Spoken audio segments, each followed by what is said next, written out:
In the year 1871, the Great Fire nearly destroyed Chicago. But out of the ashes of that catastrophe rose a new Chicago, a city of brick and brawn, concrete and guts, with a short history of violence beating in its pulse.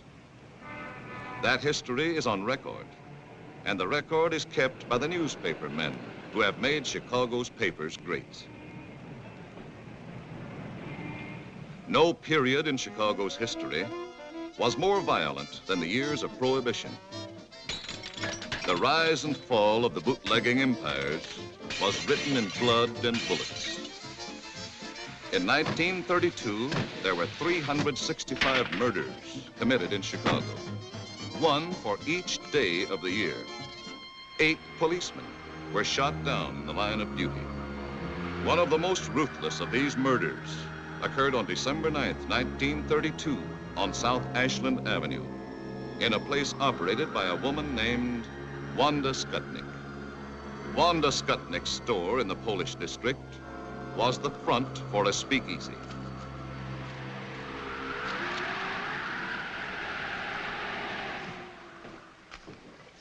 You got change for 20?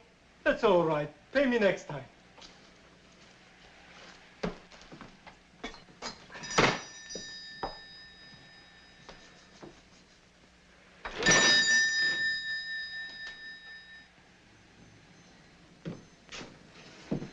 Wanda, you're looking at a guy that's coming down with a cold.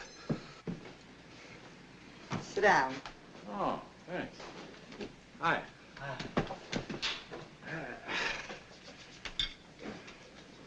For a cold, this is good. Thanks, Wanda.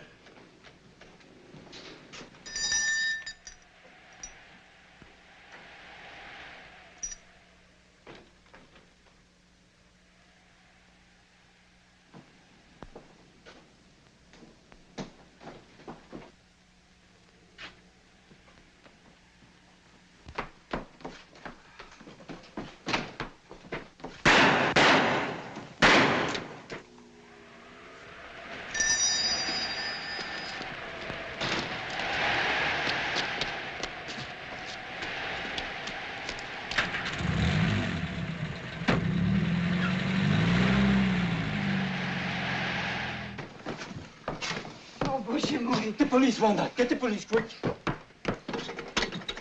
Hello. Hello, Central. Get me the police. Yeah, quick, please.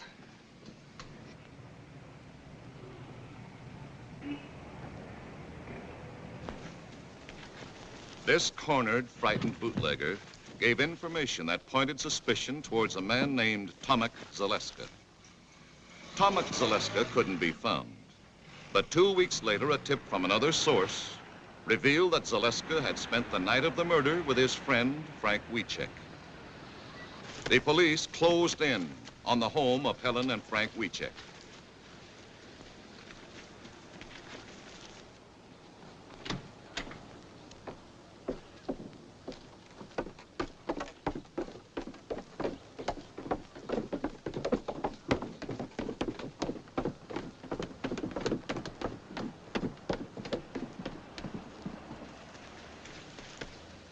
Helen and Frank were taken into custody for questioning.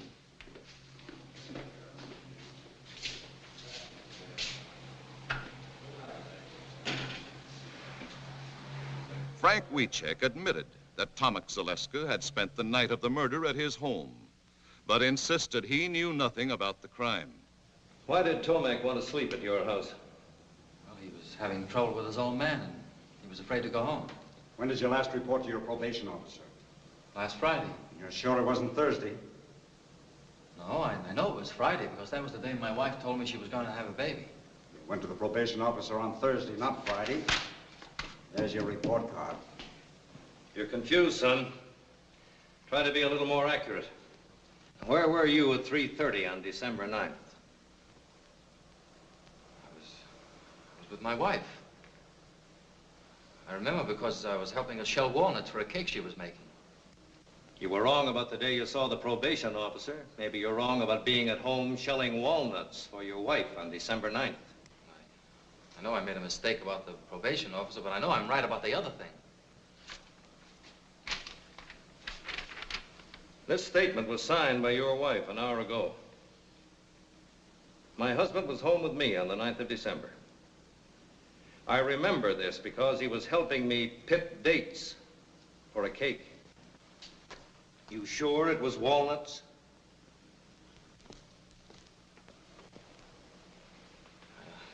I don't know. I'm sure she must be mistaken.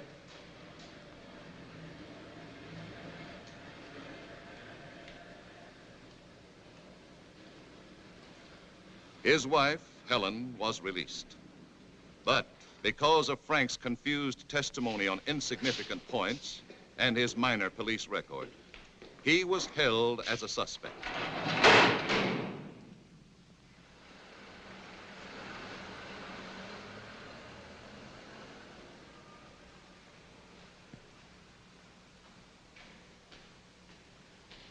Eventually, after hiding out for 6 weeks, Tomek Zaleska, protesting his innocence, surrendered to the police.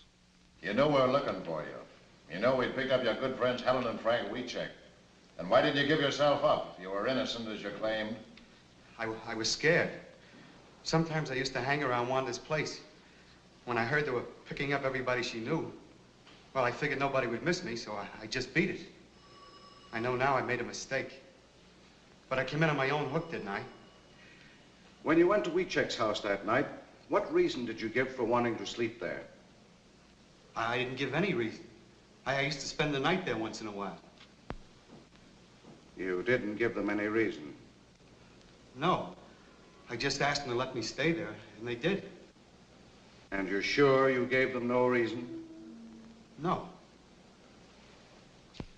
After identification by an eyewitness, Frank Wiecek and Tomek Zaleska were indicted for the murder of Officer Bundy and swiftly brought to trial. I will ask you, Mrs. Skutnik, if you see in this courtroom the 2 men that murdered policeman John Bundy. Yes, sir. Him and him. Had you ever seen either of these men prior to the time of the shooting? Oh, sure. Tomek used to come around my place all the time. The other fella I never saw before. And the first time you saw Frank Wiecek was on the day of the murder? Yes, sir. And the next time you saw him was the day you picked him out of the police lineup? Yes, sir. Thank you, Your Honor. The people rest.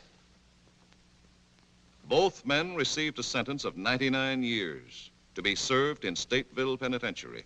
This happened in November 1933. Frank and Tomek went to prison.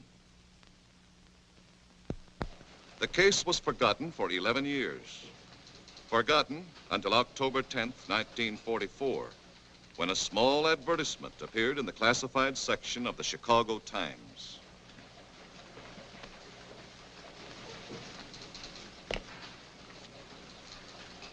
Boy! Yes, sir?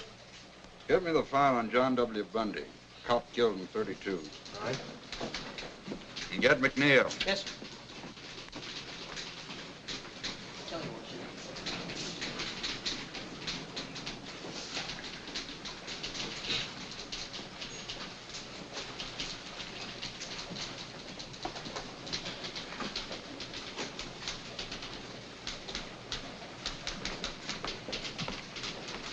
Check this.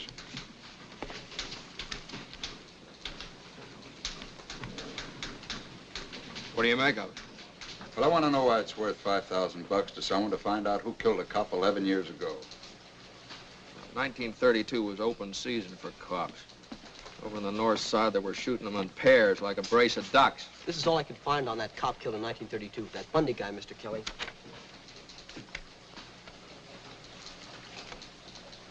Now, you see what I mean? He didn't rate much. Well, it wouldn't hurt to check it. You might get your name in the paper. This is sucker bait. Every grifter and mooch in town will be after that $5 grand. They'll frame their brothers to get it. And maybe this is a frame. There's a lot of angles, this thing. You see what I mean? Just takes you longer to catch on, that's all. I'm just thinking about it.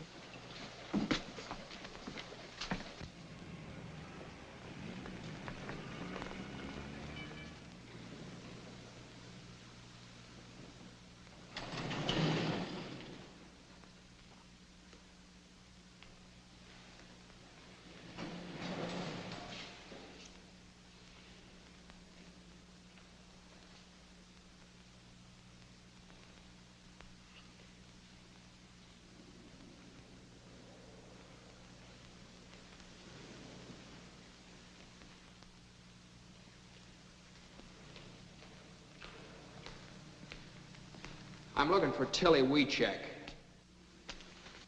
What you want? I called Northside 777. They said I'd find her here. I'm Tilly.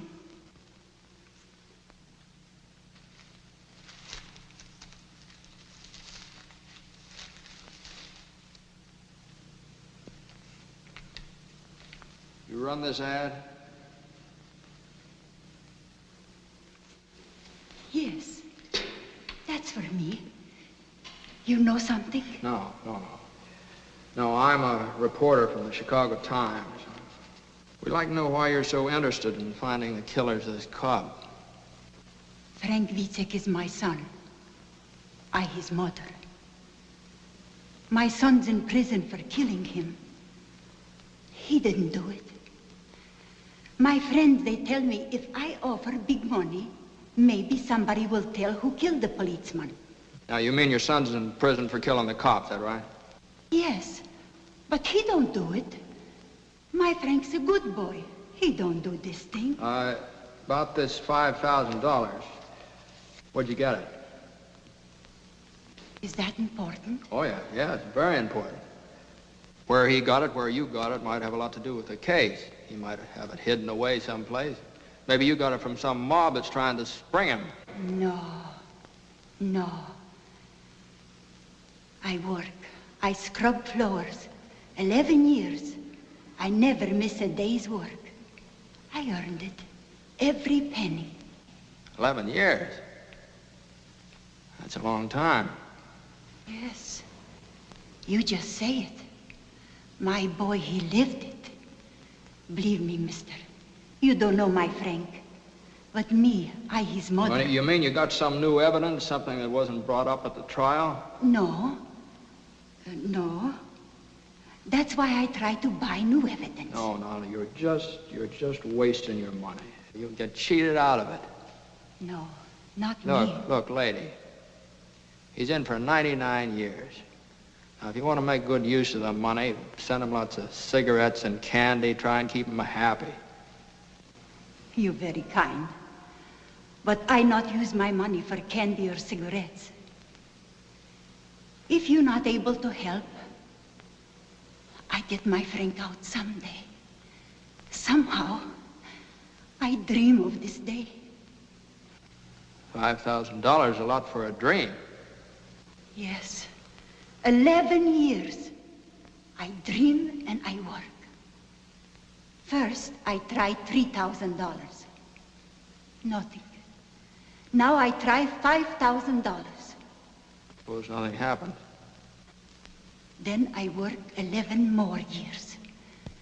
I get $10,000. But my boy, someday he get out.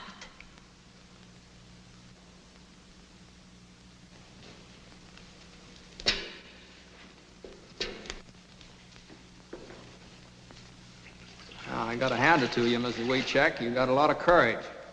You help me? Oh, I'm afraid I couldn't do that. I'm only a reporter. I just write the story. Now, good luck to you.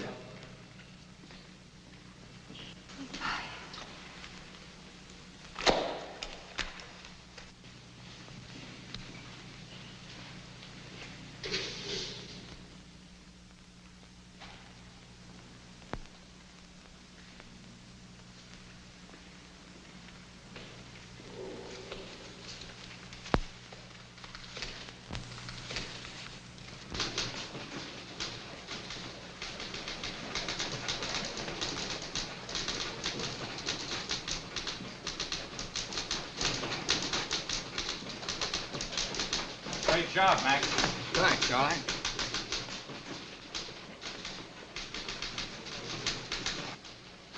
Mac.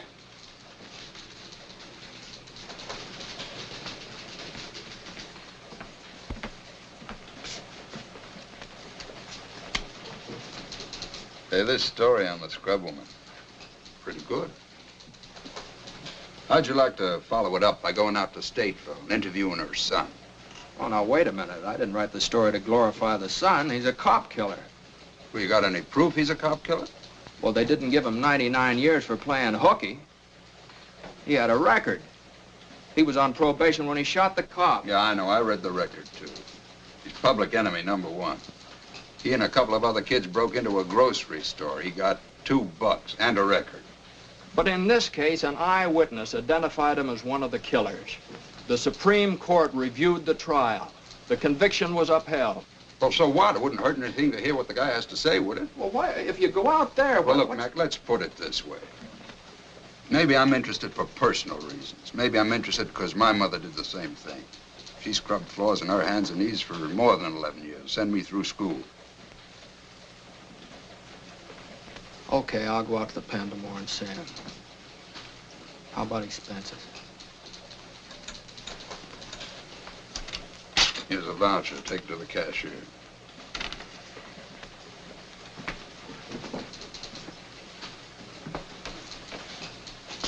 Kelly. I happen to know that your mother had a small annuity.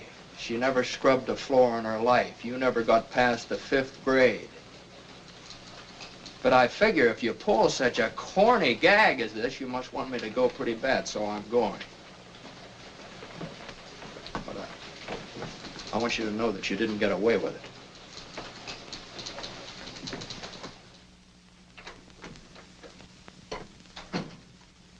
Jim? Yeah? You're early tonight. What happened? I gotta get up 8:30 in the morning, go out to Stateville and see that scrub woman's boy. Got something to eat for me? Mm-hmm, it's all ready. Hey. Hi. Hi.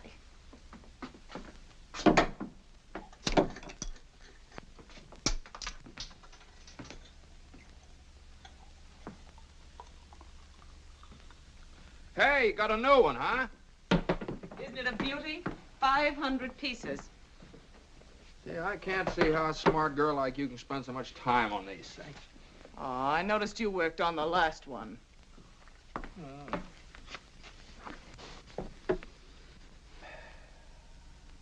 know, that was a marvelous yarn you wrote about that Polish woman. Had a lot of feeling.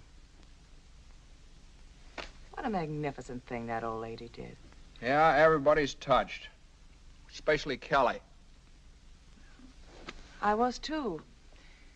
Makes you feel warm. Well, I hit it pretty hard. But don't start believing it. I read the files on the case. That kid killed the cop. He got what was coming to him. Now, I need a branch of a tree right in there. See one around? Oh, that sky. That sky. I wasn't thinking about the boy. I was thinking about his mother. I hammer out a sob story and everybody's blubbering all over me. You know what it is? It catches your imagination. Nobody knows whether she's right or not, but she's worked so hard, she's had such faith that, well, I want her to be right. Honey, I love you. Wouldn't you scrub floors for me if I shot old Kelly in the head? Oh, I don't know. You don't. You don't. Jim. Oh, here's one. Here's one. Looks like it. Jim.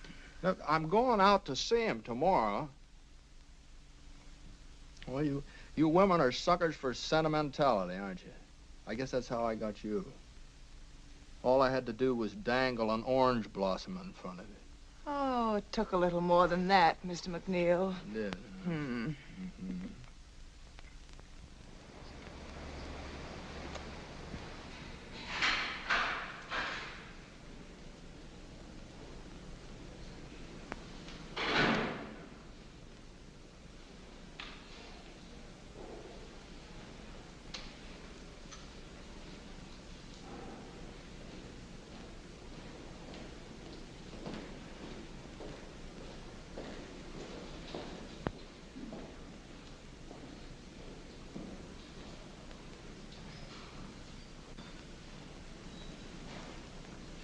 What kind of a guy is he, Warden? I like him. Huh. Frank, this is McNeil of the Chicago Times.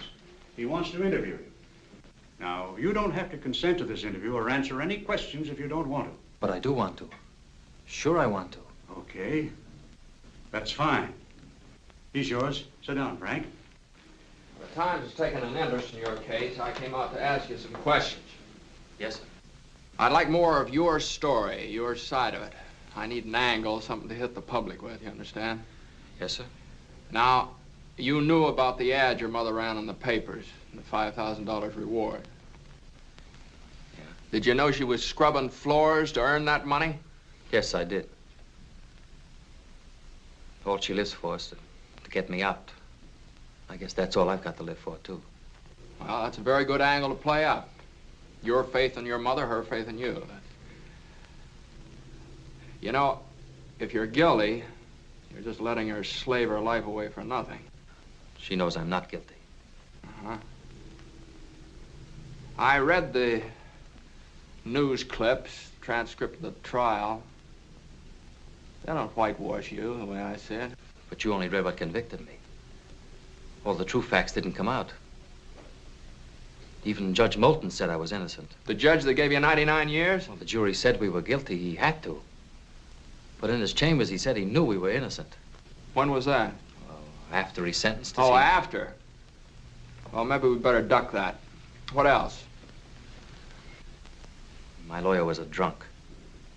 He wouldn't even let me take the stand. He was afraid I'd get the chair. Oh, go on. When they question you hour after hour, you're bound to get mixed up on a lot of little things the way I did. That's another good angle. Railroaded, huh? And they took me from one police station to another. Every few hours. Taking me around the horn, they call it. So my lawyer couldn't get me out. And this one, the Skutnik. The first 2 times she saw me, she said I wasn't the man. And all of a sudden, she said I was. Finger woman. All right, we'll play that up, too. I was home with my wife the night the policeman was killed. Does your wife visit you regularly? My wife, yeah. We're divorced. Well, we better duck that angle, too. You duck so many things. You don't believe me, do you? Listen, I talked to your mother. She's a very fine old woman.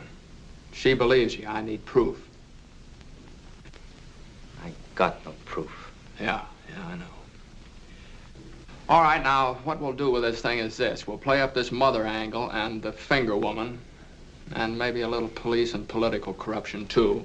I didn't say that. Well, what difference does that make? It's a good angle. Probably true, anyway. You see, you don't want a wishy-washy story.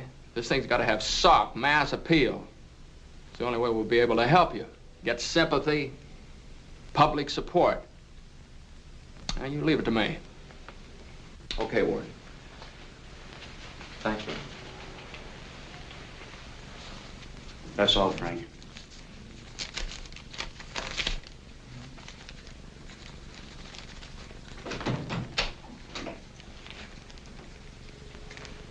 Are there any guilty men out here?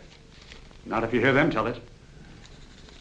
Sure make a hard pitch, don't they? 99 years is a long time. Maybe he'd been better off if he got the chair.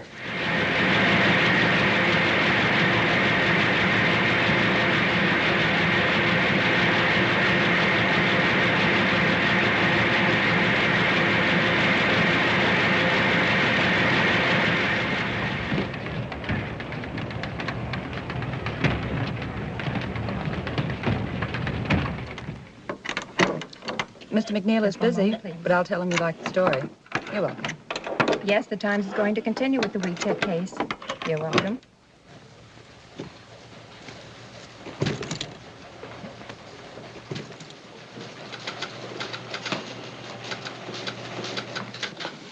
Yeah. Yes. Well, thank you very much for calling. That's right, lady. I guess the Times is going to follow up the case. Yeah. Goodbye. Say, what are you going to use for a follow-up? What follow-up? Well, the thing is snowballing. I want more of it. Well, you want to give me a raise, or do I just get the $5,000 from WeCheck's mother?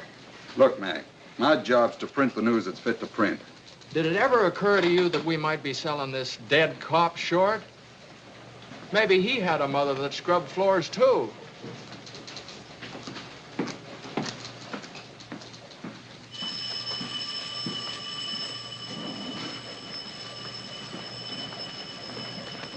And another thing, you remember what Wiechek said about that judge that promised him a new trial? Well, the judge died 3 weeks after the case was closed. He's been dead for 11 years. Wiechek's a pretty smart cookie, you know. He gives me a lead and knows I can't check up on it. Well, why don't you take a different lead? Look, Mac, you know we're getting on the average of more than 20 phone calls per hour from our readers. And every time that phone rings, you see those great big juicy headlines. I know, Chicago Times clears innocent man. Well, why not? Well, why not? It's impossible, Kelly. You can't do a thing like that. Listen, Mac, if you don't like the story, if you think he's guilty, end it. Write a finish piece and kill it. I'll take that deal. I'll interview his wife. She believed in him so much she divorced him. That ought to kill it for good.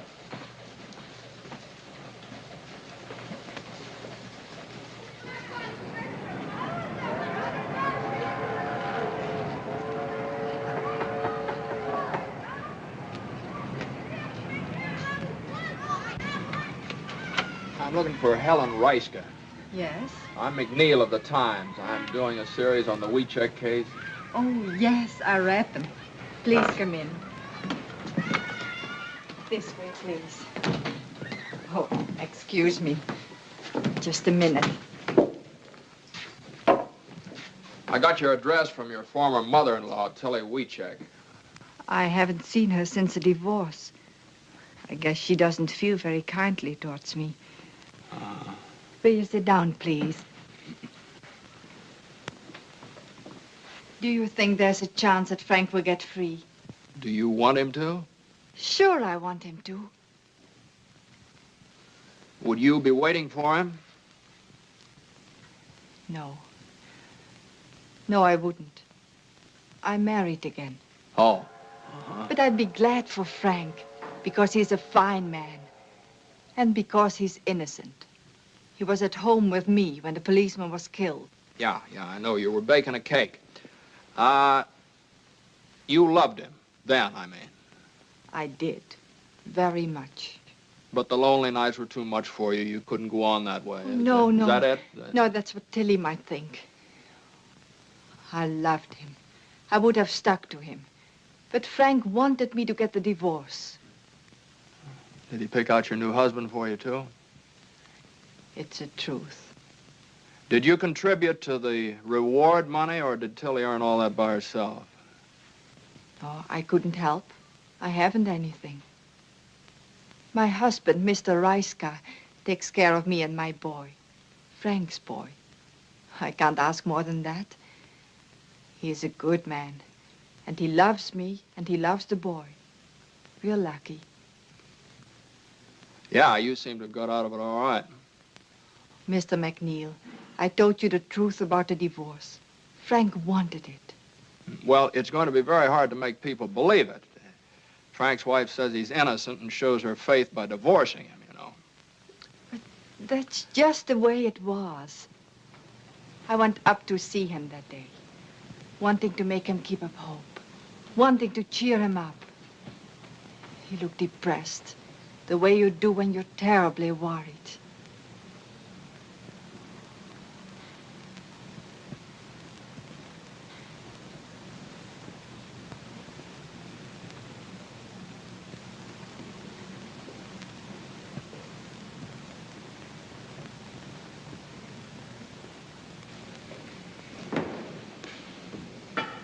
How have you been?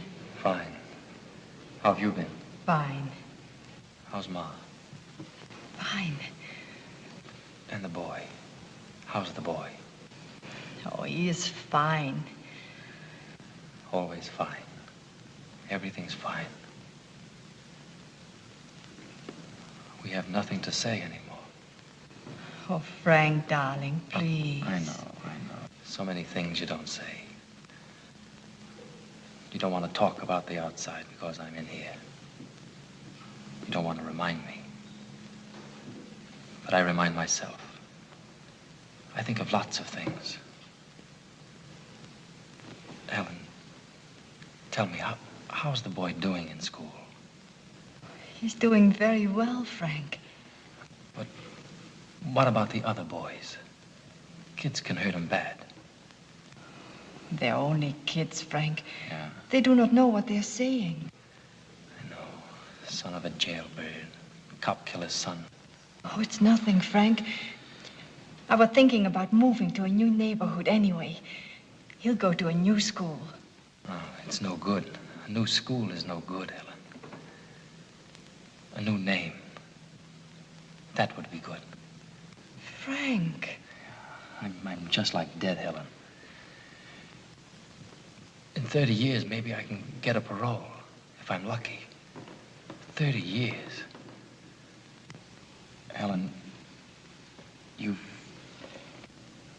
got to divorce me, Helen. You can't mean that, Frank.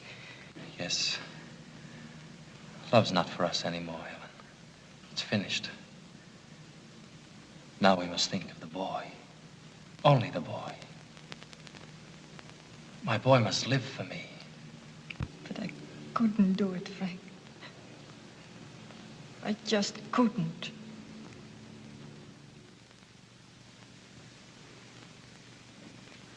And for over a year, I wouldn't do it, Mr. McNeil. But Frank kept begging me and begging me. Then I met Mr. Reiska. He loved me, and he was fond of little Frank. He understood everything about us. Well, what about the boy? Does he know? Yes, he knows. But now everyone calls his father Uncle Frank. We've made a point of that. Look, Mom, Brandon! No! You lost the other one.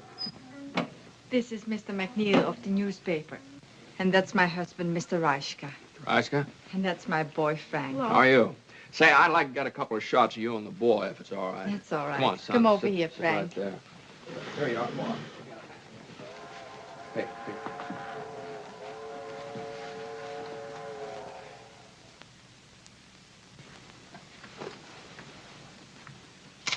Mr. Reiska, you mind if I ask you a couple questions? Certainly not. Were you in Chicago in December 1932? Yes, why? Did you know Helen then? What do you mean, asking such a question? Any objections to answering? No, no objections. He's got to ask everything, dear. I know that. I didn't meet Helen till after she was divorced. This can be proved by our friends. I see. You understand I have to ask a lot of questions. Sorry. What's he asking all the questions for anyway? What's the big idea? Well, it's about your Uncle Frank. He's not my uncle. He's my father. Well, thank you, folks. Goodbye.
Darling, wake up.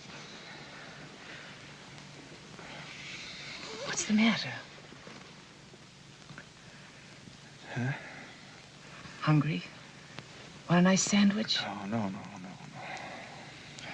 You've been gnashing your teeth and making an awful noise. I've never known you to be like this, Jim. I don't know. Maybe it's something I ate. I ate the same things. Well, maybe it's something I wrote down.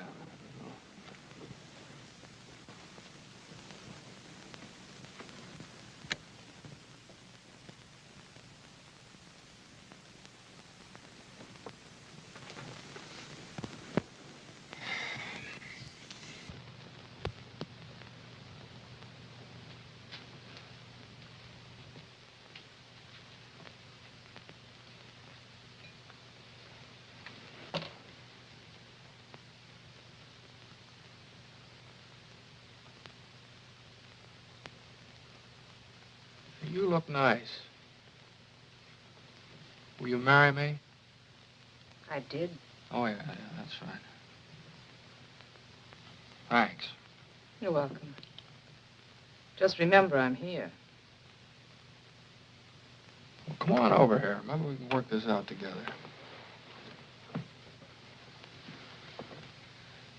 What's the matter? Won't the pieces fit together? Some of them, but they make the wrong picture. Pieces never make the wrong picture. Maybe you're looking at them from the wrong angle. Sometimes it's mighty hard to figure. Why don't you let go? You want him to be innocent. You want him to be free. Admit it. Oh, maybe you're right. Maybe I do want him to be free. But that doesn't make me believe he's innocent. If you want to believe, that's enough. Believe it. Will you marry me? Oh, that's right, you did. Will you fix me that sandwich then? Hey.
Hey, Kelly, have you seen this item on the warehouse fire? Might be a firebug, arson ring. You think there's anything to it? There might be. I'll follow it up. Is that an assignment? Sure. Oh, Mac, I know there's nothing more to the WeCheck case. It's all washed up. But before you tackle this warehouse yarn, the warden called me this morning. WeCheck wants to see you again. Well, for what? I don't know. Maybe he wants to confess. Well, I was just up there. Don't I get time off for good behavior? WeCheck's been up there for 11 years, Mac. That Cobb's been buried longer than that.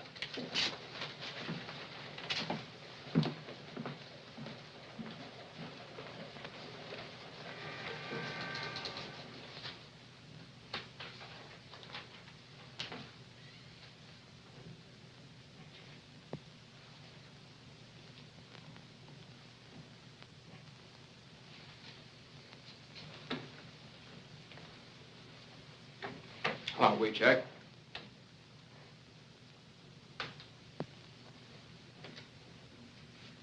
Mr. McNeil, I sent for you to tell you that I don't want you to write anymore about me or my family. I've read what you've written. I've seen the pictures of my mother, my wife, and my boy. We've poured our hearts out to you, unashamed. Well, you wanted help, didn't you? That's the only way you can get people interested in the case. Nobody's going to read a little two-line ad like your mother ran in the paper. 500,000 people have been following this story. Now, somebody might know the killers and get in touch with us. I don't want that kind of help. I'll stay here 1,000 years. But you must not write anymore about my wife and my mother and my boy. My mother is doing this for me, not to sell your papers. Oh, now, wait a minute. I made my wife divorce me, so my boy has a new name. Now you put his picture in the paper. You spoiled everything for him. I don't know. I thought I was doing a good job. No. This is writing without heart, without truth. Before I thought maybe some crook lawyer would try to get the $5,000 from my mother. But this I never figured. Yes, I say it. I'll stay here. I'll stay here 1,000 years. But never write anymore about my family.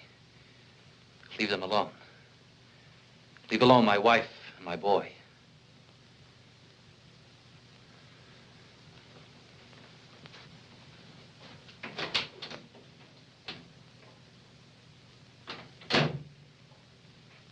What do you make of that? Well, I guess he figured you pitched him some pretty low curves. It was a story. I wrote what I saw. You know, up here, every man claims to be innocent. But the prisoners are the harshest judges of themselves. And they believe we have only two men who don't belong here.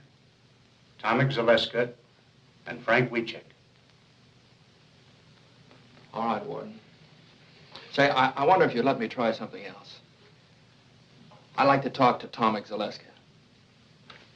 Okay.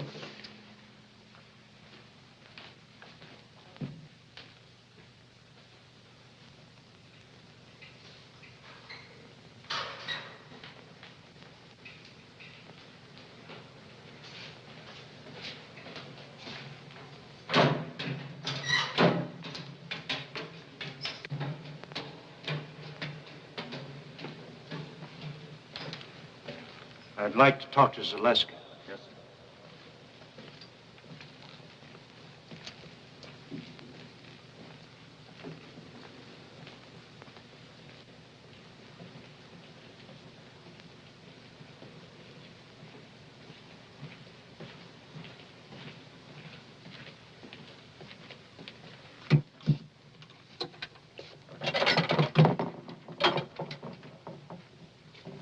Tomek, this is McNeil of the Times. He'd like to talk to you.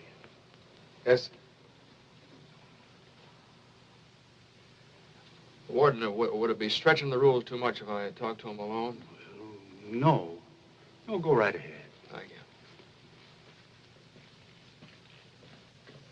you. Are you familiar with the work the Times is doing for Wiecek? Yes, sir.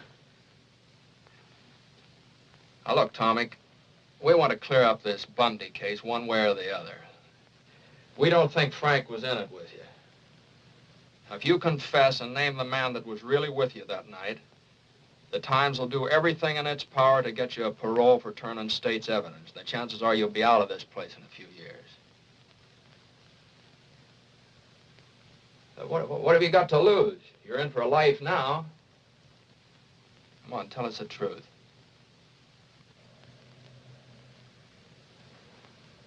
Sure. I could say I did it. Then maybe have a chance of getting out like you say. But if I confessed, who would I name as my partner? Joe Dokes?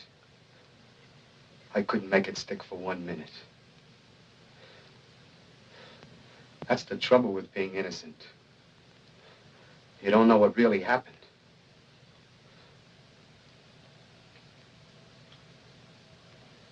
I didn't do it. Me and Frank had nothing to do with it.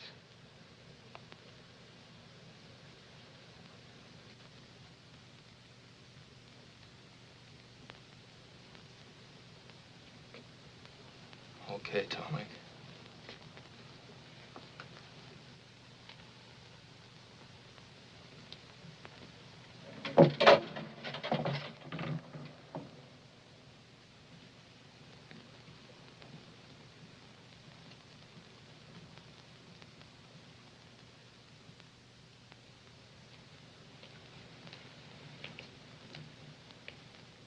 Well? You must run a nice jail. This guy doesn't want to get out either. And I'm I'm gonna get this out of my system if I never write another line. Warden, do you think Wiechek could talk to me again? Yeah, I imagine he would. I'll take you over to the hospital. He works there.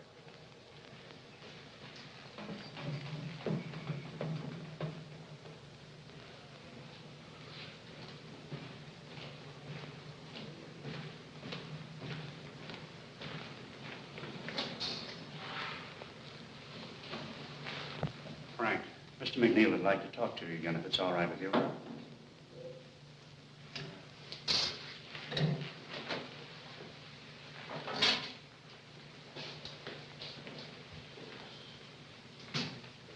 Look, Frank, I've decided to go on with this case. I'll slant the story your way. I also want you to know that I'm still not convinced you're innocent, but I'm willing to dig, get the facts. But remember this, if I ever catch you lying, I'll blast you so hard you won't even get a parole when you're 33 years old. Is it a deal? I've nothing to be afraid of. It's a deal. Okay, Frank. Now, I want you to give me some information. This judge you told me about, you know, the one that died. Were there any witnesses when he told you he'd try and get you a new trial? Yeah, there was a bailiff. Uh-huh. What was his name? I don't know. Well, I'll find out. What was the name of your lawyer? His name was Underwood. Underwood. Where does he practice? He's disbarred now. That's great. A disbarred lawyer and a dead judge. All right, what else? There's Wanda Skutnik. It was she alone who put me where I am. She identified me, but the other two witnesses, Gruska and the mailman, said no. Then there was the police captain. He was the one who got Skutnik to say I was the man. He stood right alongside of her when she picked me out. She was afraid of him. What was his name? I never found out. He wasn't at the trial. Well, where can I find the Skutnik dame? I don't know. That's nice material. It's all I got, but it's the truth. Would you be willing to take a lie detector test? Mr. McNeil, for 11 years, I've been waiting for a chance to get at that box. You know what you're up against? If it turns out bad, you're cooked. If it turns out good, it's only Leonard Keeler's professional opinion. Doesn't count legally. I'll take the test.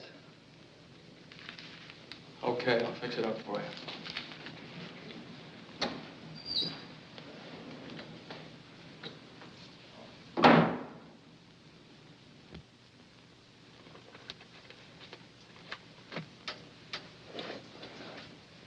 Listen, kid, take it from me.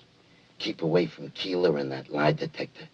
I'm not afraid of it. That's what I said. Why, I had the cops, the state's attorney, even my own lawyer believing in me. I was a cinch. Then they talked me into going up against that box. What happened? What do you mean, what happened? I'm doing life, ain't I?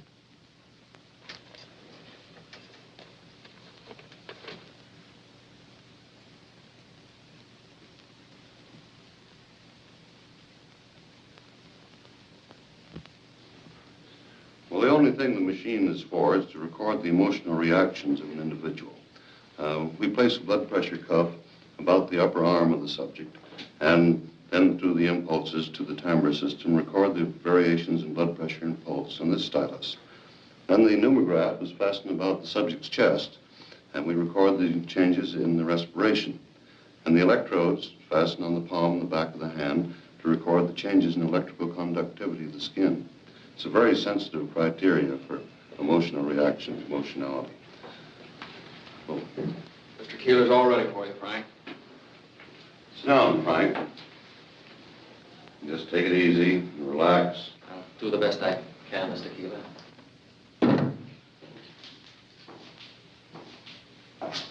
Come, Mac.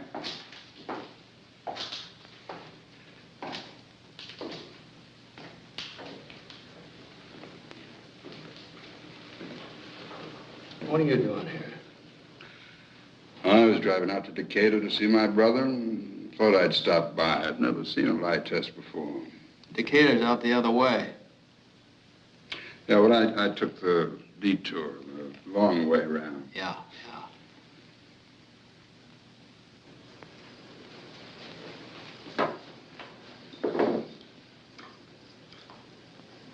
These are a pair of electrodes. I clip them to the palm on the back of your hand to pick up the electrical changes in the nervous system. I'm going to try an experimental test now.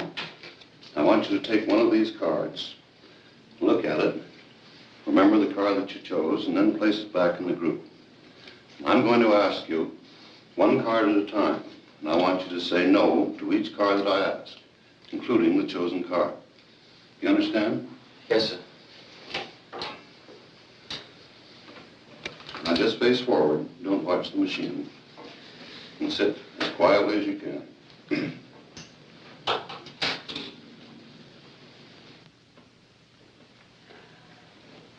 Hey, what's he doing that for? Oh, he's forcing him to lie so it'll show on the graph. Gives good basis for judging Wiechek's reactions. Did you choose the 7 of clubs? No. Did you take the 3 of spades? No.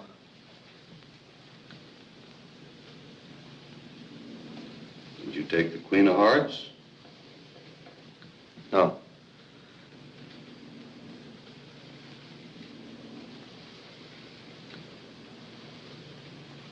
Did you take the Ace of Hearts? No.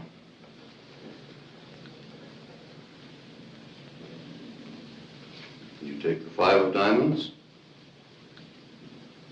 No.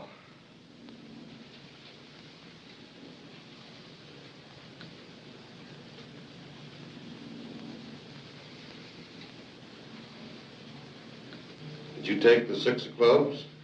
No.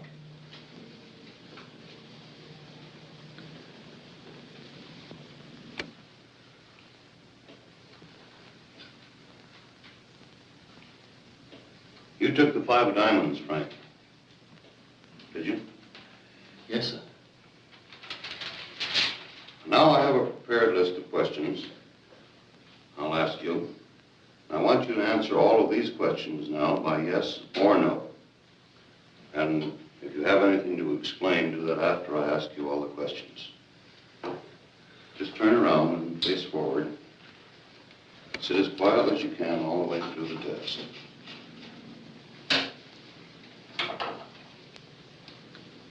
And don't forget, just yes or no all the way through. Is your name Frank Wiechek? Yes.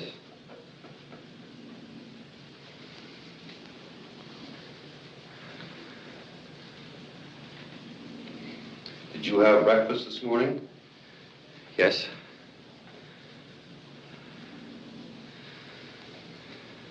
Do you know Tomix, Alaska? Yes.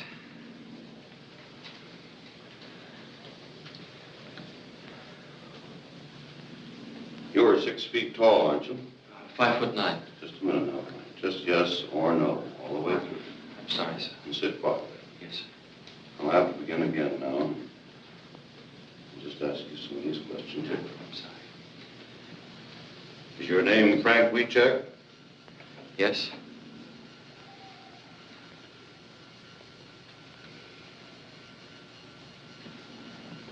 Were you in Wanda's Skutnik store on December 9th? No.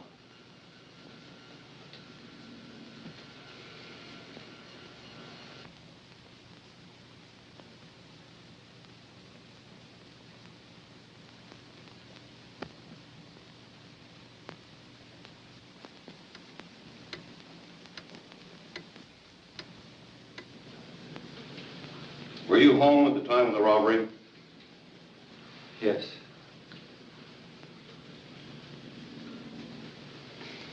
That's all I'm going to ask you. Just sit quietly now for a few moments, and I'll take it up. Yes, sir.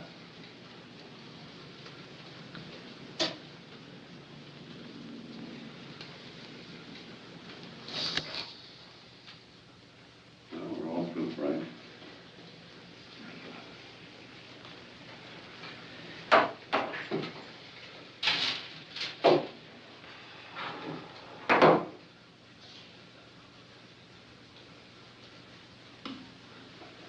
Bye, and I'll probably see you later. See you later, Frank.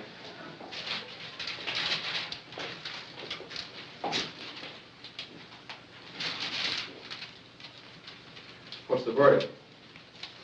Well, there's the record.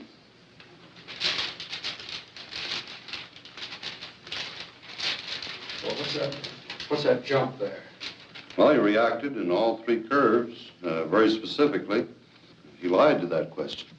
Is that where you asked him if he killed Bundy? No. Are you married? Well, but he didn't lie. He isn't married. He's divorced. Yes, but he's a Catholic, and he still thinks he's married, and he feels within himself that he's married. And so he reacted in deception. But do you think he lied about anything else? Well, we run so many records today, 4 or 5 of them. I'd like to take a little time to go over them and compare one record with another and the reactions. And, well, I'll call you later on this afternoon and let you know.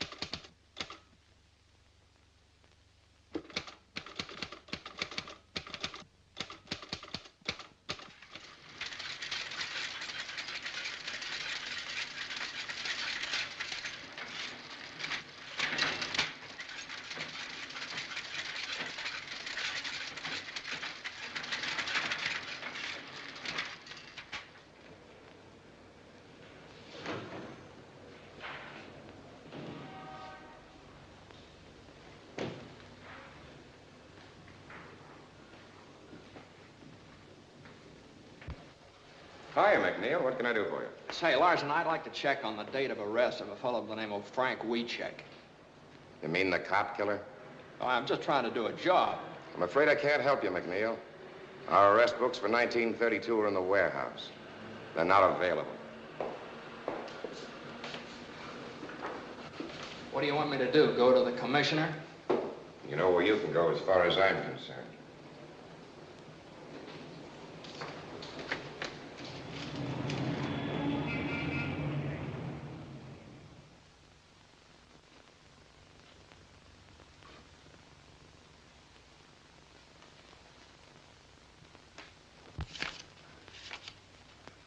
Here it is.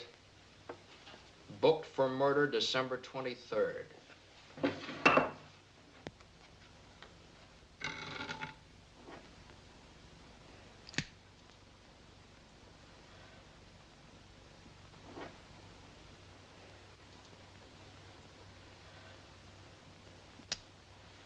Does that make you happy? One of the things I was looking for. He was booked on the 23rd. Now, if I could just find out whether he was arrested before then. What difference would that make? Well, if he was arrested before the 23rd, it'd prove that this Skutnik dame could have seen him a couple of times before she identified him. Captain Norris of the New City Precinct handled the Skutnik identification. He never operated that way. Captain Norris, huh? Say, let me see the arrest books for December 1932, will you? I can't help you on that. Now, all I'm trying to do is to find out whether this fellow Wiecek is a cop killer or not. You know, back during Prohibition, the police department got pretty tough when a cop got killed. Now you're talking like the guy in the street. Always thinks we're running around with rubber hoses beating up innocent people. Look, you seem to think the cops framed Wiecek. You're the one that's doing the framing. You're framing the best police department in the country. Bundy was a good cop and a good man. Why don't you write about his wife and son?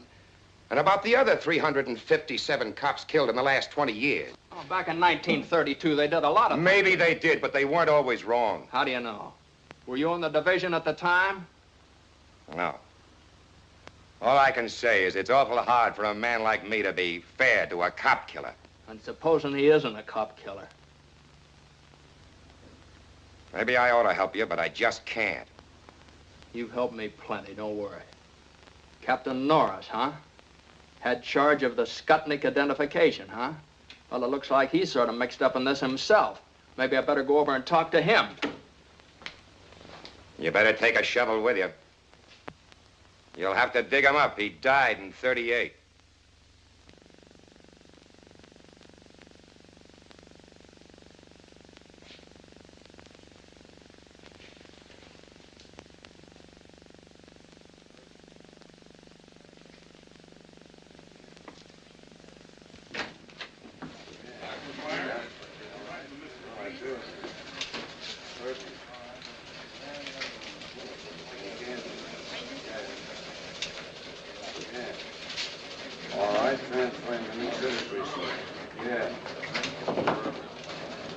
Hi, Mac.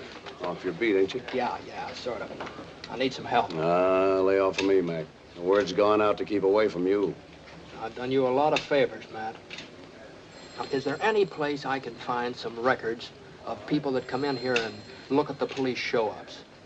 Material witnesses. Somebody might have been subpoenaed to come in here and identify Wiechek. If we kept that kind of stuff, the books would fill Soldiers Field. Well, now, would there be any photographs? Anything We like don't that? take no pictures in station houses.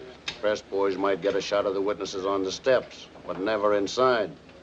Now, look, Mac. If I'm seen talking to you, I'm going to be back walking my old beat.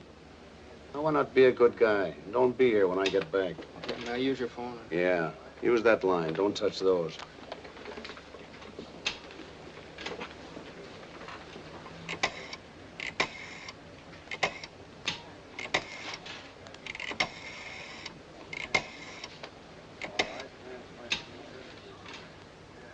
This is McNeil.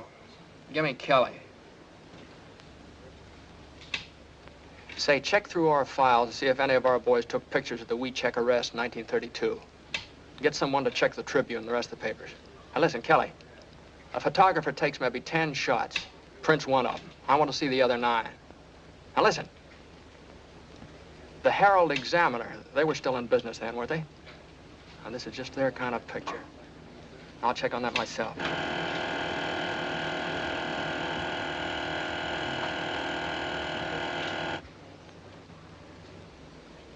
Hey, I just thought of something. See you later.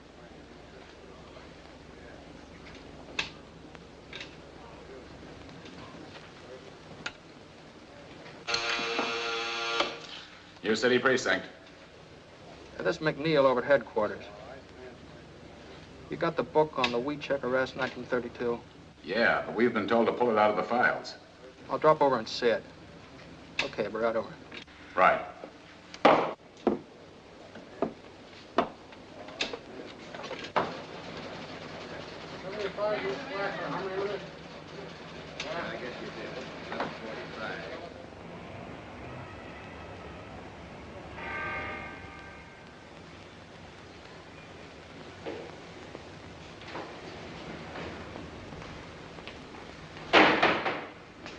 Yeah, I'm McNeil. I just phoned you from headquarters.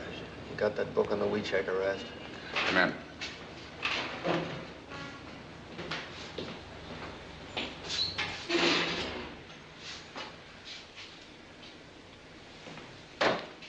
Thank you.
What'd you find?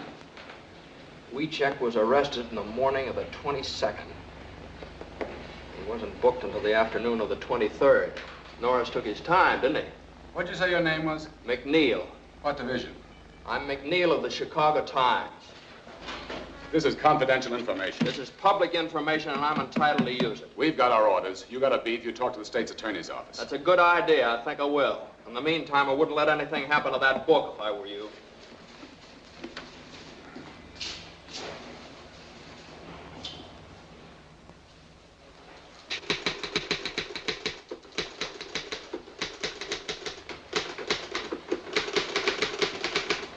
Mac! Hey, Mac!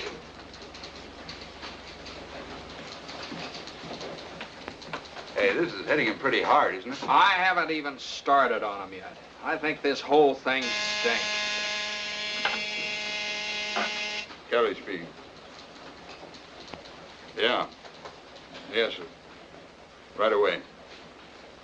That's the boss. He wants us both. Let's go. Let's go.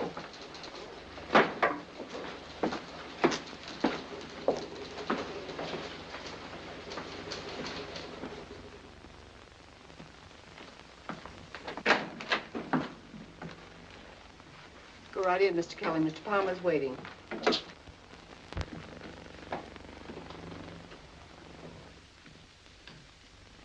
Mr. Kelly, Mr. McNeil, I believe you know the commissioner. Oh, well.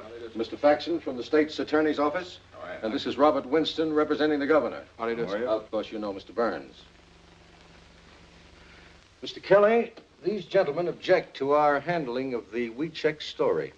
Mr. Kelly, we feel that the Times, through you and Mr. McNeil, is slinging mud on one of the finest police departments in the United States. And specifically, we object to your efforts to arouse sympathy for a man who killed a police officer.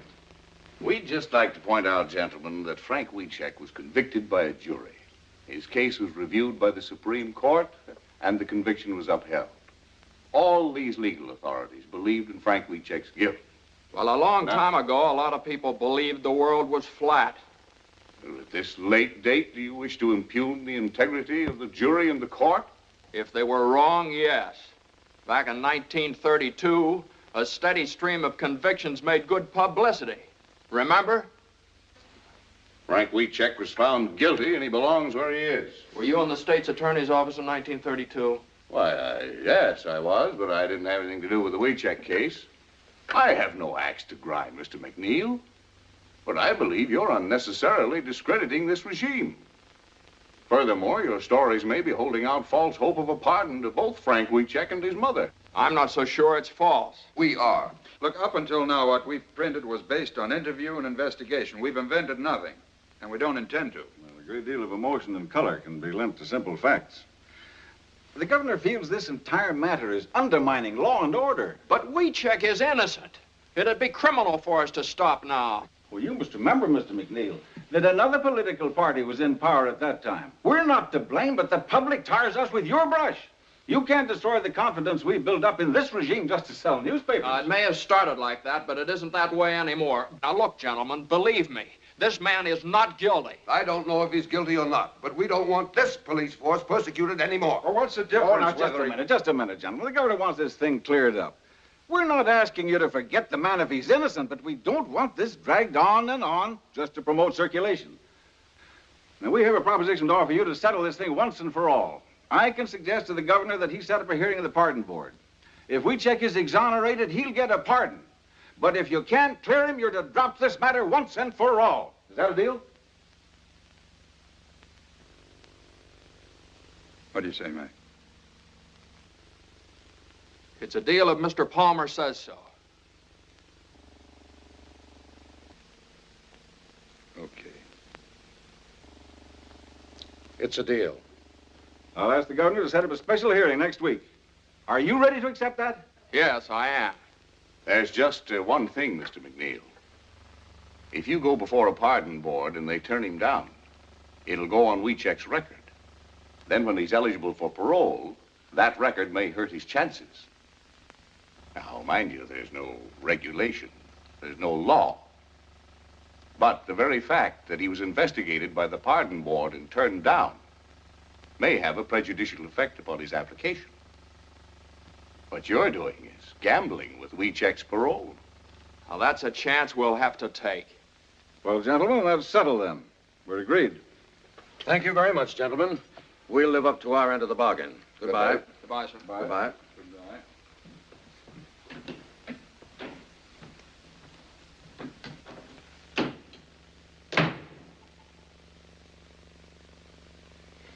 Well, you two seem to be satisfied, but Mr. Burns doesn't seem to be. I'm not. As your attorney, I think you've made a bad deal. While I have read the transcript of this case and am familiar with some of the things Mr. McNeil found, I am not at all certain that we have sufficient evidence to obtain a pardon. But you haven't seen all of the evidence yet, Mr. Burns. What, for instance? Well, in the first place, I've talked to the bailiff of the court. He corroborated Frank's statement that the judge promised him a new trial. Well, what basis did the judge have for making that promise? I don't know. If he made it. He made it, all right. Here's an affidavit from the bailiff. That's not proof. It's inconclusive. All right. Forget about that. I have a lie detector test. And Keeler's sworn statement that the fellow is innocent. Inadmissible. Gruska and Decker, the other two witnesses in the crime, maintain that Wiecek is not the man. And they also testified that this Wanda Skutnik couldn't possibly have recognized anybody. But have you found her?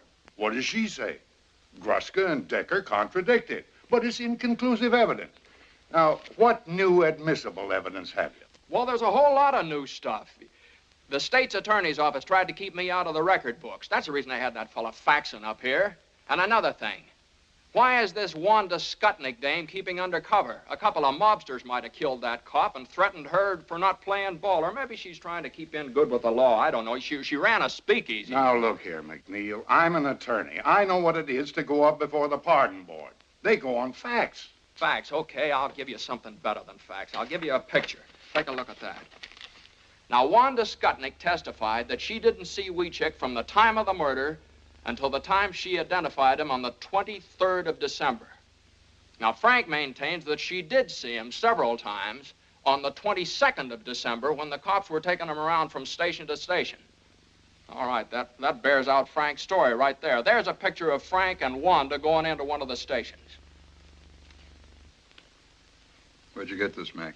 I got it out of the files of the old Herald Examiner. Kind of figured they'd go for a picture like that. When was this taken?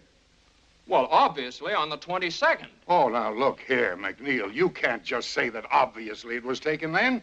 You have to prove it. Well, I have the photograph. When you go before the pardon board, the burden of proof is with you. But the picture After all, it could very well have been taken after she identified him. McNeil, you've done a wonderful job in assembling all this evidence. But the law of the state of Illinois requires only one eyewitness for an identification and conviction. So far, that witness has not altered her statement, and that fact still stands. Mr. Palmer, in view of this, I'm afraid I must recommend that you permit me to get in touch with those gentlemen who were just here and ask for more time, or until I've had an opportunity to go over the case. Then your advice is to call the whole thing off. That's right. Oh, now, Mr. Palmer, I realize that Mr. Burns knows more about the law than I do. But I want to tell you some things about this case you don't know. I went into this thing believing nothing. I was skeptical. I figured Wiecek is using his mother to spring him. But I've changed my mind. This man is innocent, Mr. Palmer. I know that without any doubt. Now, it's true I haven't found Wanda Skutnik, but I want a chance to find her. I want a chance to get this guy out of jail. Now, if you call off this hearing, I'll never get that chance again. The bargain stands. Thank you, sir. Just a minute, McNeil. Let me give you one last piece of advice. Even if you do find this Wanda Skutnik, I don't believe she'll ever change her testimony. There's only one thing for you to do. Discredit her. Prove she's a liar. Otherwise, you're wasting your time.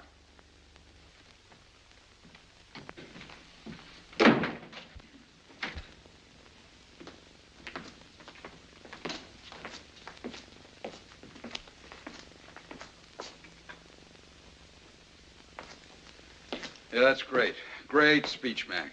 Now you've really got to find Wanda Skutnik. Now, listen, Kelly. I haven't been wasting my time. I know a lot about Wanda Skutnik. Now, she used to run a speakeasy. All right, she's probably still in the liquor business. She's Polish, and she used to run around with a guy that works in the stockyards. Joe, don't let your enthusiasm get you into trouble. Back of the stockyard's a tough neighborhood. Oh, wait a minute. Don't scare me, Kelly. Can you speak Polish? No, I can't speak Polish. But if I have to learn to speak Polish to find her, I'm starting right now.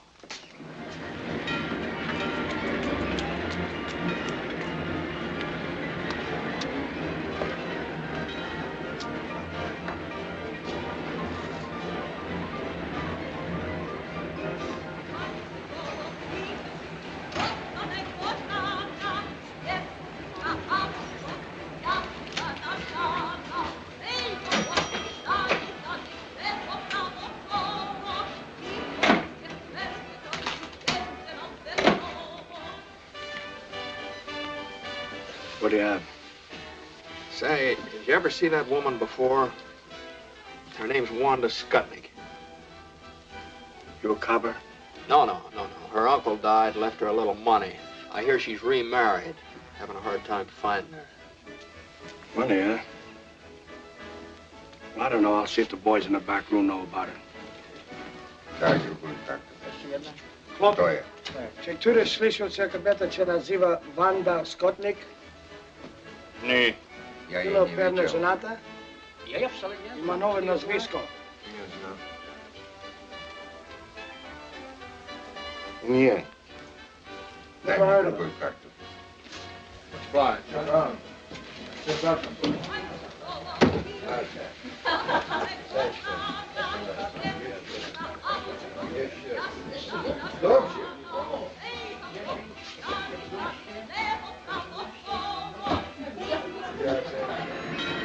McNeil divided the district back of the yards into blocks and sections, and for days and nights systematically combed every beer parlor and saloon.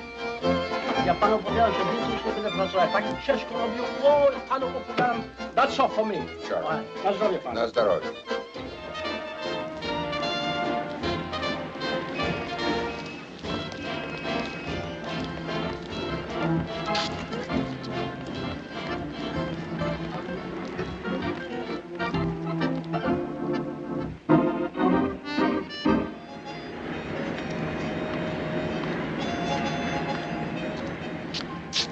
Ja mam 21. Ile ty masz? Ja wszystko wygrałem.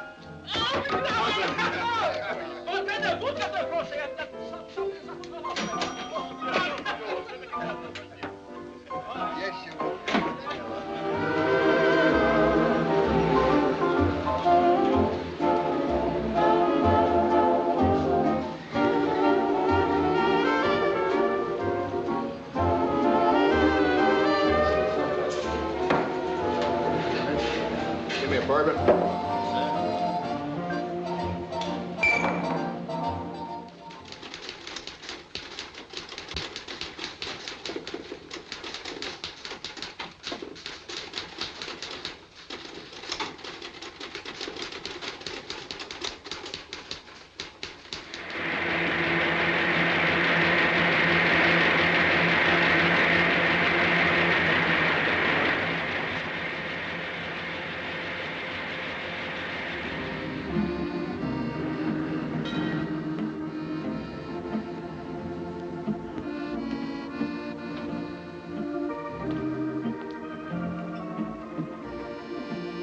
What do you have? Just a rye.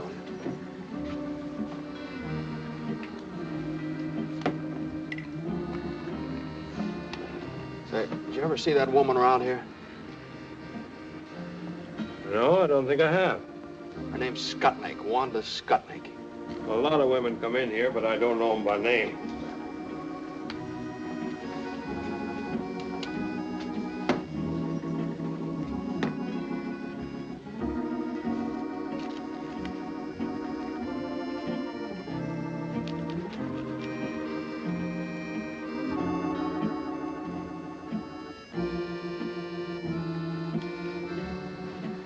Your name McNeil? Yeah, why? I've been wondering when you'd hit this neighborhood. I've been reading your stories in the paper. About Wanda Skutnik? Yeah. You know her? Used to. Used to be good friends. Do you know where I could find her now? I might. Where? What's in it for me? What do you want? I owe him $1.75. Okay. Where is she? I ought to have one to talk on. Yeah. Hey, couple of drinks here, huh? What happens to Wanda if you find her? Oh, not a thing. I'm just going to ask her some questions. There ain't no warrant out after her, nothing like that. No, nothing like that. Leave the bottle here, too, will you?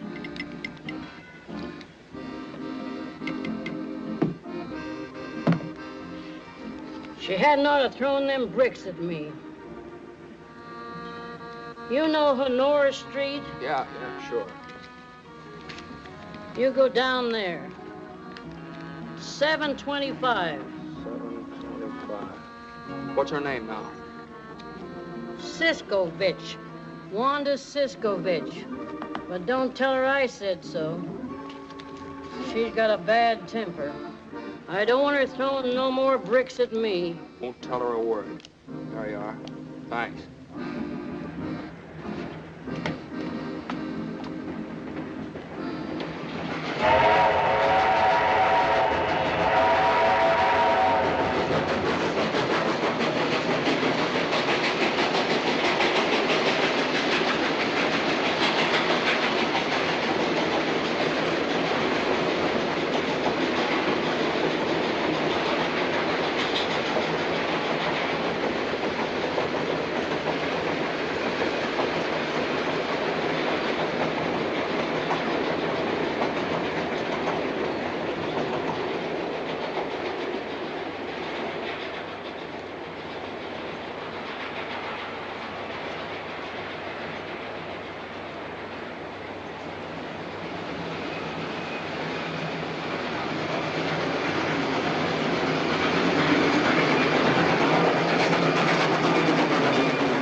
Come in.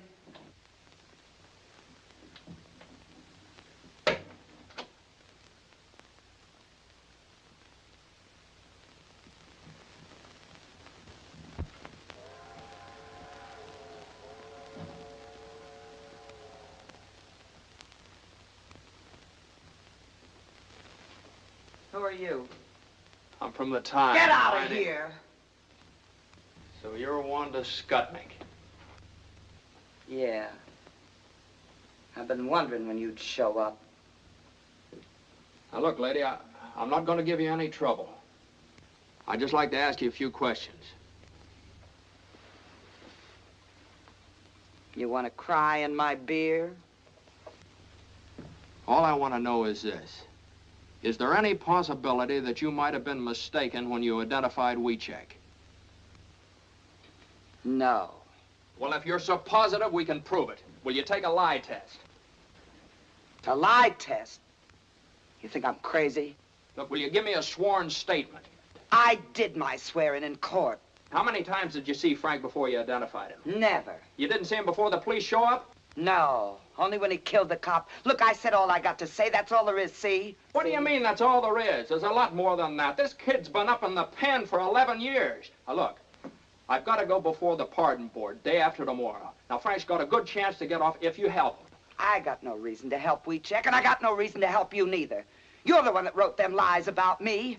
I've been thinking of suing you for libel. That's the reason I wrote him. I called you a liar and a bootlegger and a finger woman. I insulted you every way I could think of, and I'm going to keep on doing it, see? Go ahead and sue us for libel. I'd just like to get you up on a witness stand under oath. Yeah, and you still wouldn't get nothing out of me.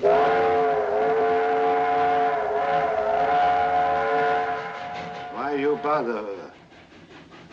Put that down. You want to go to jail? Now you get out of here. Now listen, maybe there's something you didn't think of. There's a $5,000 reward, you know. $5,000? And what's more, you don't have to do anything about it. Just tell me enough to clear things up, get Wiechek out, and you get the $5,000. So what do I gotta do? Just tell the truth. Who got you to identify him? Who are you afraid of? Nobody, nothing, nobody. I ain't afraid of nobody and ain't got nothing to say. Wanda, it's $5,000. Shut up! Now you get out of here. You ain't gonna get nowhere. I identified him. I told the truth. It's him. I ain't never gonna change my mind. It's him. Now get out of here. Boris!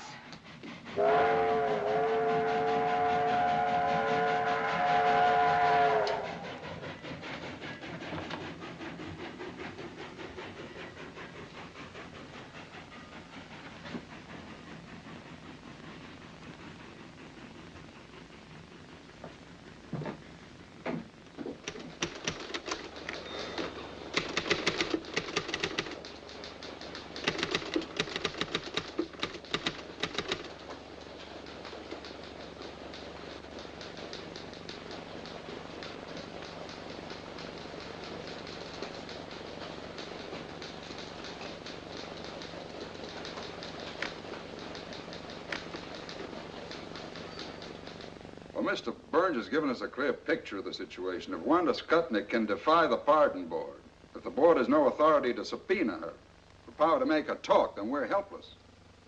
What do we do now? The thing for us to do now is for me to appear before the pardon board at Springfield this afternoon, present our apologies, and ask that the case be withdrawn. Will that appear on Frank's record? Will it spoil his chances when he becomes eligible for a parole? No, his name simply will not come before the board. All right. That's it, then. I'm sorry, Mr. Palmer. I want to apologize to you, too, Mr. Burns. I thought if I found this woman, I could make her talk, but I missed her. I'm sorry. Okay, Mac. Kelly, write a finished story on this Wanda Skutnik and end the whole thing. Get the paper off the hook. Well, I can get a train for Springfield in about half hour. Good.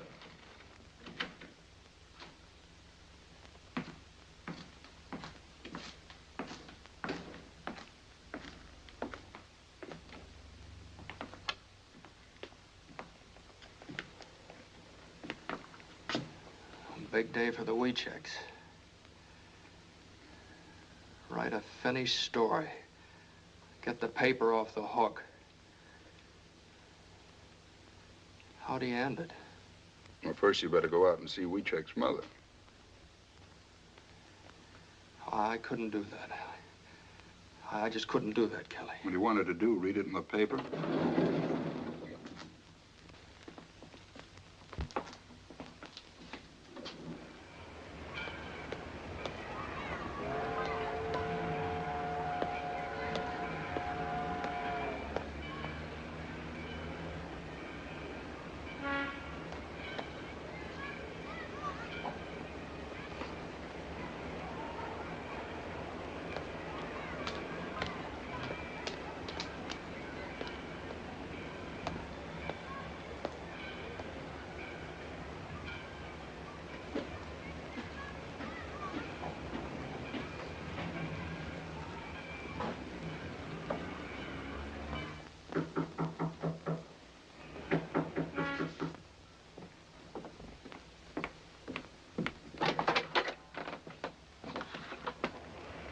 Mr. McNeil, come in. Thank you. I got to excuse myself. I was not expecting company. You mustn't regard me as company, Kelly. I was baking a pie for Frank. Please sit down. I'll get you some coffee.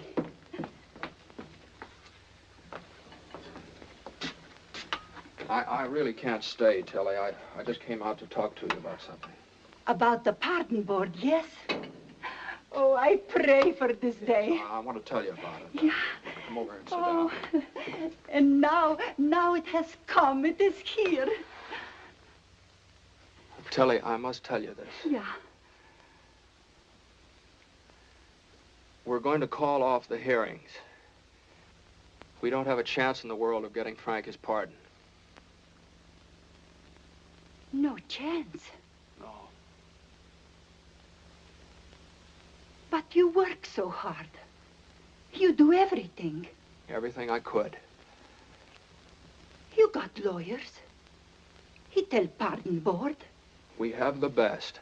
But don't you see, Tilly, if we go before the pardon board now, it'll just be hurting Frank's chances for a parole later on. We can't get a thing out of Wanda Skutnik, and without her, we have nothing. I saw her at the trial. She will never tell. Like a rock. She will never tell. But she knows. Yes, she's afraid. She will not talk, never. And without her, we have no evidence. Evidence? They got no evidence when they sent my Frank to prison for 99 years. I got no evidence when I scrub floors every night. Go without supper. Walk to work so I save a nickel for Frank.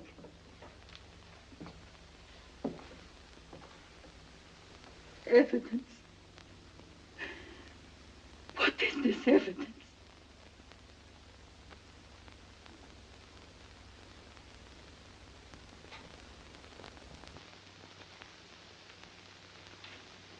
I can't tell you how sorry I am, Tilly. You try to help. You're a good man. But if this thing happened, then we fight some more. We fight more and more. Yes? No, Tilly. We're calling off the hearing. The Times is dropping the case. No. But if you go, I got no friend left. I'm sorry.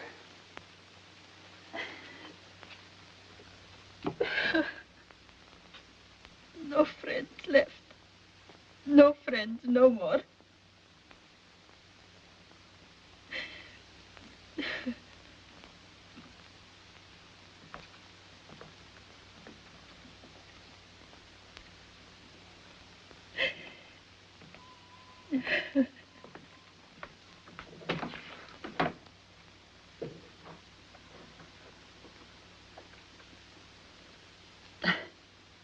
Big fool me. Sure, I got a friend.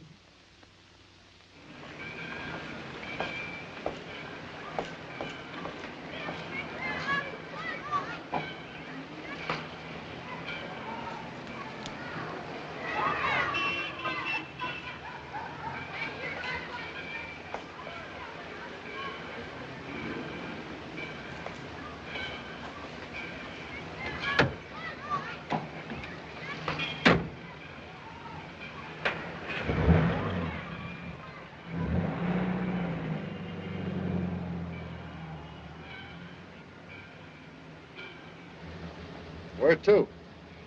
Now the Chicago Times. Well, the fella's writing those stories, ain't you? Seen the paper?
Hey, change that, will you? Get me down to police headquarters. Fast as you can.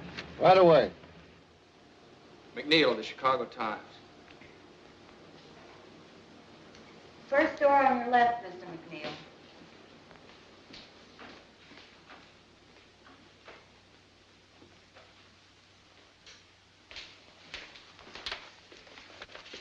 Say, did you make the enlargement of the photograph of this forged check here? Yes, why? I got a picture here. I just wondered, could you blow that section of the picture up right there? Sure. Would all the details come out on it? Well, that depends. You got the negative? No, that's all I got right there. Well, then I'd have to make a dupe. How long would that take? Oh, a couple of hours. What do you think? Could you get started on it right away? Yes. But you're McNeil at the Times, aren't you? Been working on that wheat check case. That's right, I'm McNeil. At first, I thought this guy was guilty. But now I don't know.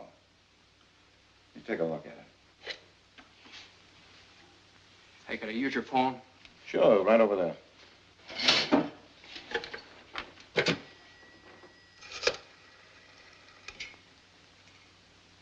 I want to put in a person-to-person call to Mr. Martin J. Burns. He's up at the state capitol in Springfield, Illinois. That's right. Yeah.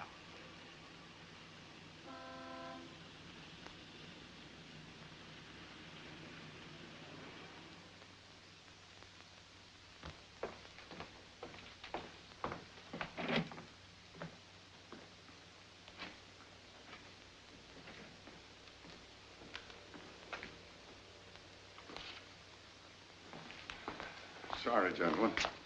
The pardon board is in special session. The case of Frank Wieczek. Gentlemen, I feel somewhat at a loss because I came here to ask that the petition of Frank Wieczek be withdrawn. However, about an hour ago, I received a telephone call from James McNeil of the Chicago Times, who informs me that he has uncovered the evidence we've been seeking. It is conclusive evidence that supports the petition of Frank Wieczek. You may present the evidence, Mr. Burns. Unfortunately, gentlemen, my telephone conversation with Mr. McNeil was necessarily brief. He's flying down to Springfield. He should be here at any moment. What evidence does he have? I'm afraid I don't know. Mr. Chair. Mr. Faxon. I object. The state's attorney's office has the right to demand orthodox conduct of this hearing. If you have conclusive evidence, present it. Otherwise, we ask that the petition be denied here and now. Mr. Faxon, we certainly intend to follow orthodox procedure in this Board of Pardons.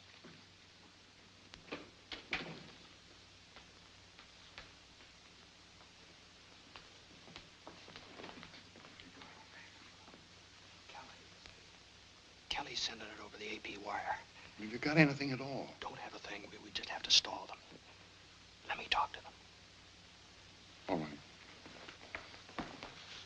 Mr. Chairman, gentlemen, I'd like to ask your permission to have Mr. McNeil of the Chicago Times address the board. Granted. Thank you, sir. Mr. Chairman, gentlemen, I'd like to apologize for being late, but it was just impossible for me to get here sooner. I don't know how much Mr. Burns has told you.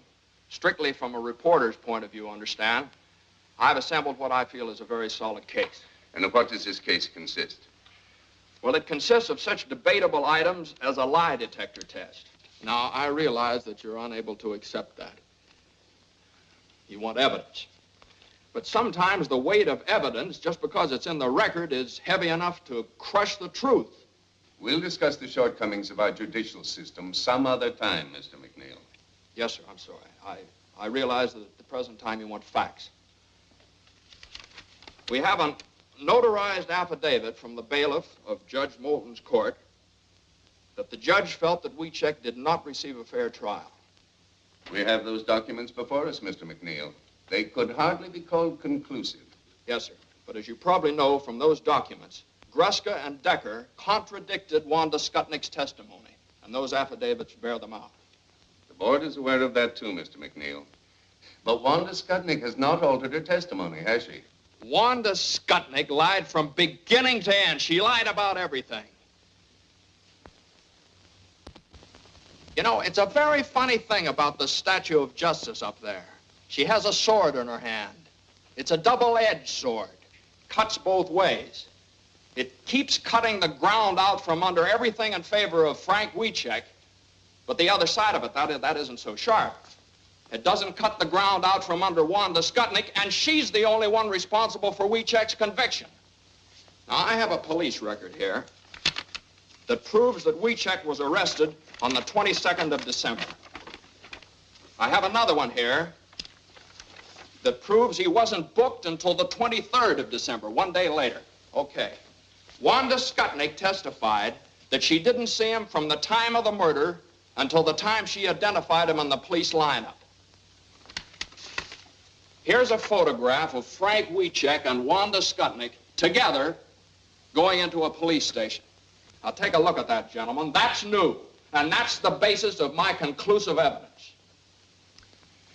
The two photostats of the police records merely indicate that some time elapsed between Wiechek's arrest and the time he was booked. As a reporter, you know very well that this is a common occurrence at police stations. Yes, sir, but what about that photograph? It must be perfectly obvious to you, Mr. McNeil, that we have no way of knowing when this picture was taken. Was it on the 22nd or the 23rd? Or was it during or after the trial? Yes, sir, I know. Now, gentlemen, that's what delayed me.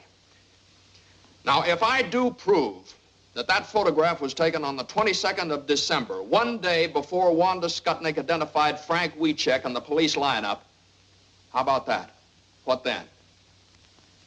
In that event, Mr. McNeil, we might be obliged to render a favorable decision. But can you prove it? Yes, sir, I think I can. I just need a little time. Time? Do you mean to say, Mr. McNeil, that you still have no corroborating evidence? No, I'm not sure. The police laboratory down in Chicago is enlarging this section of the photograph. Now, if the enlarging process... Yes, I know, but how long will this take? As soon as the enlargement is developed, they're going to send it over the wire photo system from the Chicago Times to the Illinois State Journal, which is just a few blocks down here. Now, all I ask, gentlemen, is that you go down there and see that thing with me. I object. The methods of publicity previously used in behalf of the plaintiff indicate that this may rightly be regarded as an attempt to make journalistic capital of this hearing. Now, I am authorized by the state's attorney's office to state categorically that in the opinion of our office, the facts set forth in Wiechek's behalf do not indicate that he was a victim of a miscarriage of justice. We're here to protect the interests of the people of this state, not to sell newspapers. Mr. Chairman. Gentlemen, the governor ordered this hearing for the purpose of arriving at the truth. If you fail to consider every item of evidence, no matter how improperly presented, you have defeated the very purpose of this hearing. What is your decision, Mr. Chairman? Gentlemen, we'll go. Are you clear to Springfield? Yes, sir, the wire's open. We'll hold it open. I'll have the picture in a minute.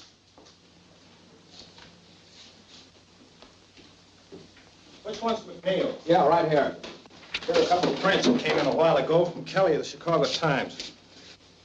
This one's blown up 100 times. This one 140. He said you'd understand. Okay, thanks very much. Excuse me.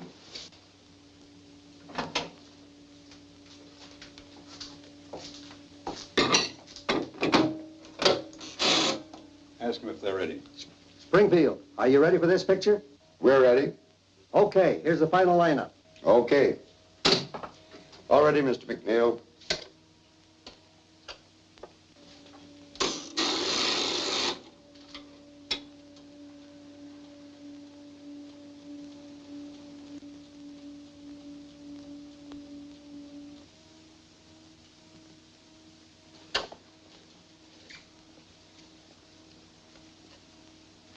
Gentlemen, let me explain to you what's happening here.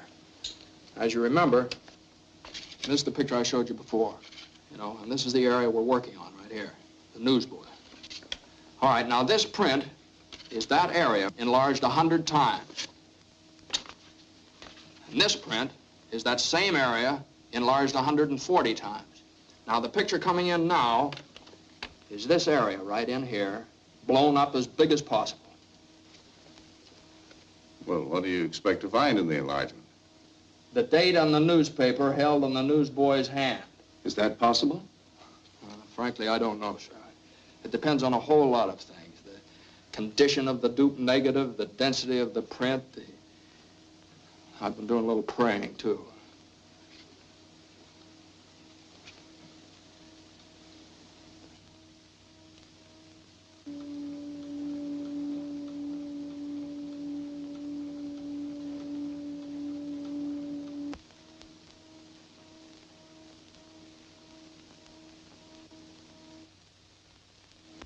That's it, Mr. McNeil. Excuse me, please. How long will this take? Oh, it's a positive print. Shouldn't take long. You can come along with me if you want. This way, Colonel.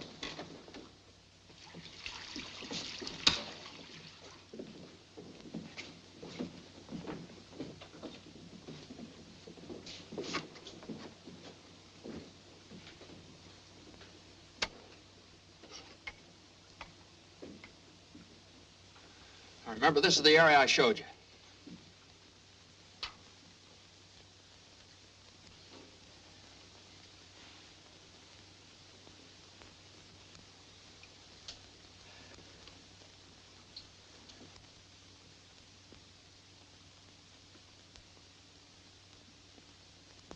There, it's beginning to come through. Now, what's the date? What's the date?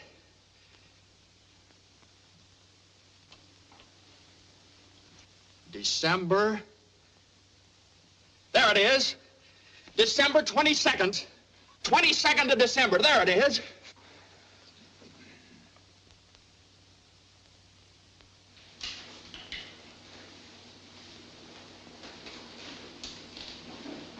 Goodbye, boy.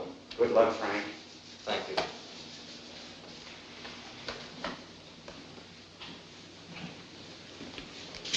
New suit and $10. Almost $1 a year. Oh, look, Frank. It's a big thing when a sovereign state admits an error. Remember this. There aren't many governments in the world that would do it.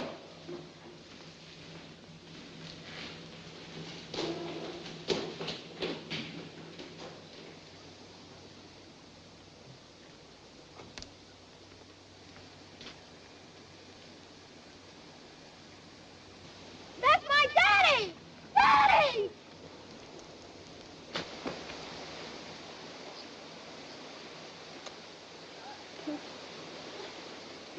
Franuś! Franuś!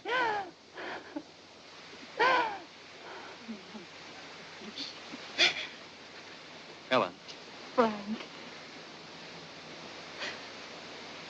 Frank, this is... Yeah, I know. I want to thank you for everything you've done for Helen and the boy. And I want you to know you can have the boy with you whenever you want him, and for as long as you like. Thanks. It's a good world outside.